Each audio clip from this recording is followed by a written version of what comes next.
கூடு விட்டு கூடு பாய முடியுமா? நல்ல அருமையான கேள்வி.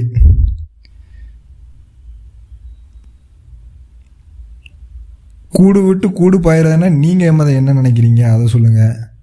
அதுக்கேற்ற மாதிரி பதிலும் சொல்லலாம். ஒருவேளை கூடு விட்டு கூடு பாயிறது அப்படின்னா நாம் இந்த உடலை பிரித்து உயிர் பிராணன் அப்படின்னு நம்ம சொல்கிறோம். இதை தனியாக பிரித்து எடுக்க முடியுமா அப்படின்னு கேட்டால் இந்த உடலை சடலமானாதான் அது வரும் அப்படிங்கிற மாதிரி ஒரு விஷயம் இருக்குது.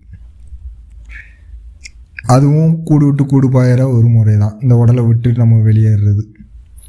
கூடு விட்டு கூடு பாயிறதுலேயும் இந்த மாதிரி விஷயங்கள்லாம் இருக்குது. அதெல்லாம் ரொம்ப நுட்பமாக போகணும். அது நம்ம நிறைய விஷயங்கள் யாரும் ரொம்ப தெளிவாக சொல்கிறது இல்லை. ஆக மொத்தம் நம்ம வேறு ஏதோ கற்பனைன்னு நினச்சிட்டு நிறைய விஷயங்களை நம்ம பண்ணிகிட்டு இருக்கிறதுனால தான் நமக்கு அவ்வளோ பிரச்சனைகள். பிரமிப்பை நிறைய இது பண்ணியிருந்தோம். இப்போ கடவுள் இருக்காரா என்னன்னு கேட்டான்னு நமக்கு அது தெரியாது. பேய் இருக்கா இல்லையான்னு கேட்டால் அதுவும் நமக்கு பதில் தெரியாது. ஏன்னா அதெல்லாம் நம்ம பார்க்குறதே இல்லை.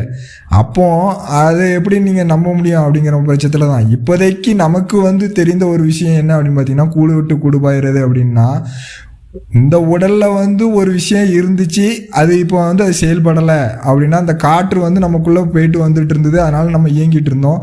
அது இப்போ இல்லை அப்படின்னா இந்த காற்று வேறு உடலுக்கு நம்ம போகுது அப்படிங்கிற மாதிரி நீங்கள் பாவனை பண்ணிக்கலாம். அது ஒன்று. இன்னொன்று என்ன அப்படின்னு பார்த்தீங்கன்னா, நம்மளுடைய உயிர் சத்துயான மேன்மை சக்தியான அந்த உயிர் சத்து இன்னொரு பெண் உடலுக்கு போயிட்டு ஒரு கருவை உருவாக்குறதும் ஒரு கூடு விட்டு கூடு பாயிற ஒரு முறை தான்.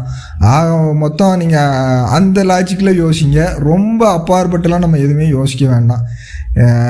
ஏன்னா நம்மளுடைய அனுபவத்துக்கு உட்பட்டு ஒரு சில விஷயங்களை நம்ம யோசிப்போமோ ஒழிய ரொம்ப டீப்பாக போனோம்னா அது வேறு மாதிரி போயிடும்.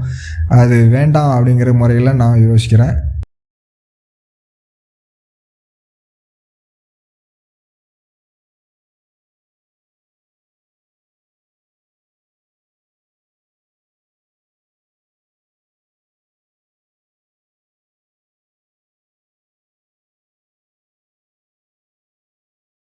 நன்றி, வணக்கம்.